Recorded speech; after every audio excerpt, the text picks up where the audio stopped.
নমস্কার, রাধে রাধে। চলে এসেছি আরও একটা ভিডিও নিয়ে।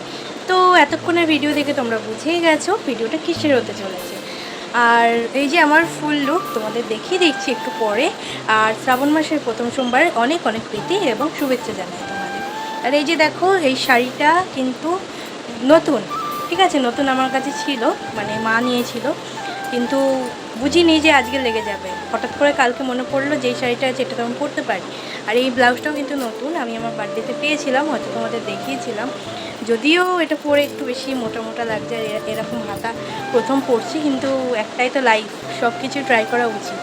তো এখানে সব কিছু রেডি হয়ে গেছে, এখন কাকা মিষ্টি আনতে গেছে। তো মিষ্টিটা আনা হলেই আমরা যাবো, আর তোমাদেরকেও আশা করি দেখাবো, যদি প্রচণ্ড ভিড় না হয়। তো চলো দেখতে থাকো আমি কিভাবে সোমবার পালন করি। যদিও আগের চ্যানেলে দেখিয়েছি আমি, আর এটাতে নতুনভাবে দেখাবো, কারণ তখন বয়সটা কম ছিল, তো একটু কষ্ট হতো করতে, কিন্তু এখন কষ্ট হয় না, কারণ আমি কালকে অলরেডি বলেছি কথাটা, যে এখন আমার ভালো লাগে এইসব জিনিস করতে।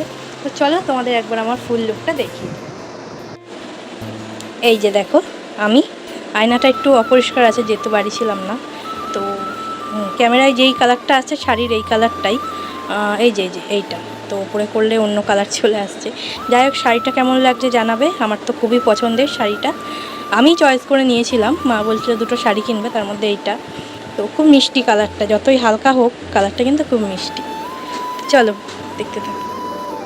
দেখো চলে এসেছি, আর ভিড় দেখো কি পরিমাণে। সকাল থেকে নাকি আরও ভিড় ছিল।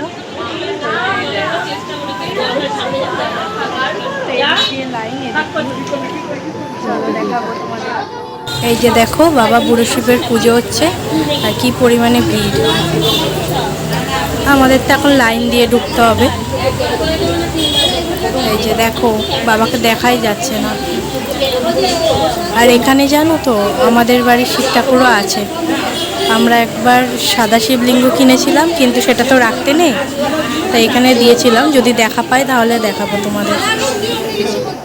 অনেক অপেক্ষার পর ফাইনালি বাবার কাছে পৌঁছাতে পারলাম। আর বেশি দেরি না করে নিজের কাজগুলো সেরে নিলাম। মাকে বলে গেছিলাম ভিডিও করে দিতে, কিন্তু ভালোভাবে ভিডিও করতে পারিনি। কেন জানো? এই যে সামনে মহান দাঁড়িয়ে আছেন, দেখলেই তো, টাকা নিল। ঠিক এইভাবেই টাকা নিয়ে নিয়ে সামনের গেট দিয়ে মানুষজনকে ঢোকাচ্ছে আর পুজো দিয়ে দিচ্ছে। আর যারা ভিতরে লাইন দিয়ে পুজো দিচ্ছে তাদের কোনো দামই নেই, ঘাড় ধরে বের করে দিলে বাঁচে। প্রায় 10-12 বছর ধরে এখানে আসি, কখনো এই পরিস্থিতি এখানে দেখিনি, কিন্তু নিজের বাড়ির পাশের মন্দিরে এরম অবস্থা দেখে খুবই লজ্জা লাগছে। ভিডিওতে ওনাদের কারবার উঠে যাচ্ছে বলে মাকে মন্দিরের সামনে থেকে সরে যেতে বলেছিল। সত্যি দুটো টাকার জন্য মানুষ কত নিচে নামতে পারে। তখন যদি খেয়াল করতাম, তবে তাকে জিজ্ঞেস করতাম এইগুলোর মানে কি। যাই হোক, জল ঢালার পরে অঞ্জলি দিয়ে বাড়ি চলে এলাম। আর বাড়িতেও তো আমার একজন মহাদেব আছেন। মন্দিরে দেখাতে পারিনি তাই কি হয়েছে, বাড়ি এসে তোমাদের দেখাবো। এর জন্য বাড়ি এসে কিভাবে পুজো করছি সেটা তোমাদের সাথে শেয়ার করলাম। আর তোমাদের থেকে একটা সাজেশন চাই, সেটা হচ্ছে আমি ওই মন্দিরে প্রতিবারই যাই। শিবরাত্রিতে এখন মাসির বাড়িতে পুজো দিলেও অন্য সময় কিন্তু ওখানেই যাই। নেক্সট দিন যদি গিয়ে দেখি এরকম কিছু, তবে কি আমার প্রোটেস্ট করা উচিত, নাকি তাকে তার মতন ছেড়ে দেওয়া উচিত? তোমরা কিন্তু জানাবে। আমার মতো অনেকেই আছে যারা ঘন্টার পর ঘন্টা দাঁড়িয়ে মহাদেবের কাছে গিয়ে পুজো দিচ্ছে, কিন্তু দুটো টাকার জন্য তাদের সাথে যদি এই ধরনের অসভ্যতা করা হয়, সেটা কি মেনে নেওয়া যায়? তোমরাই বলো তো। যাই হোক, অনেক কথাই বললাম, আর কথা বলতে বলতে দুটো মহাদেবকে পুজো করা কিন্তু আমার হয়ে গেল। আর এই ভিডিওটা দেখো বেশ বড় হয়ে গেছে, তার জন্য এর পরের ভিডিওগুলো নেক্সট পার্টে দেব। আর পরের ভিডিওগুলো কিন্তু খুবই ইন্টারেস্টিং। দেখা হচ্ছে নেক্সট ভিডিওতে।